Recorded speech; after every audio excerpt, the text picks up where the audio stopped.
US election is over and Trump is won. Not only has he won, he's got the House, he's got the Senate. What does this election tell us about America, and how do you expect a new Republican administration to reshape the US? Well, I think the election tells us a lot about America. For starters, it tells us that the initial, the reasons why Trump won the first term, many of those concerns and priorities have actually intensified in these years. They have not gone away. So therefore, if Trump is getting larger numbers, it also means that those very trends which drive it have become much more serious.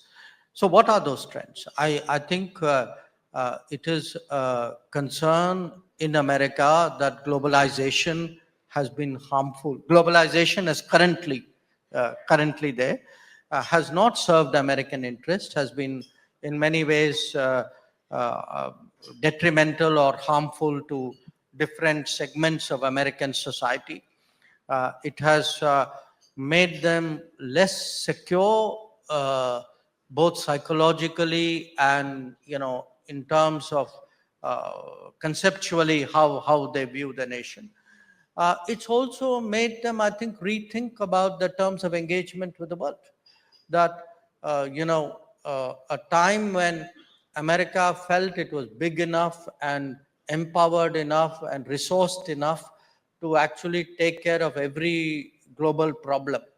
I think that era is behind. I mean, Americans today are asking themselves, saying, if things are broke at home, why are my resources going outside to fix it? Yeah, you've spoken about those. Yeah. Dominance and generosity, those were the terms that you used. So America is asking hard questions of American leaders and in a sense of American policies over the last few decades. So to a great extent, I would say the verdict is also a reflection on the outcomes of policies which many previous American presidents pursued, certainly in the last 20 odd years. You have said this before, like I said, you've warned about the US turning inwards. This is something that has also come at a time when China is becoming very, very assertive globally. Will an insular US posture affect us in some way? No. Hang on. You use two words, inwards and insular. I think you are somewhat misreading what I am saying. The United States is seeking, President Trump is seeking to reset the terms. That doesn't mean he's turning his back on the world. He's telling the world that, there's a different deal on offer.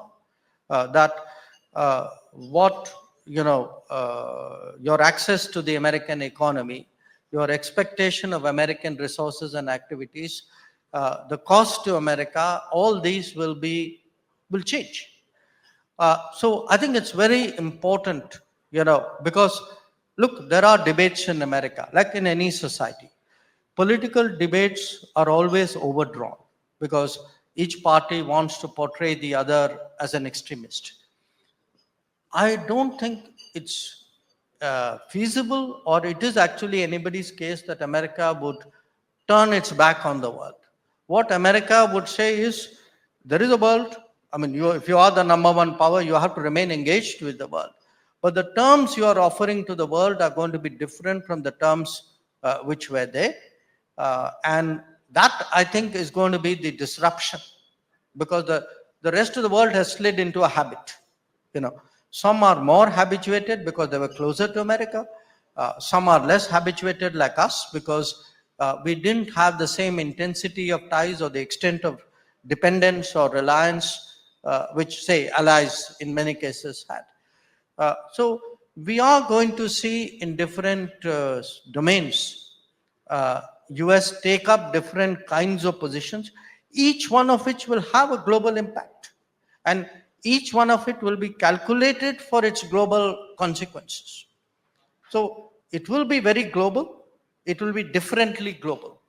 It would, its terms on offer would be significantly different. During his first term, President Trump reset the relationship with China to a significant extent, and the next government, I think, the next administration carried that forward, especially in trade.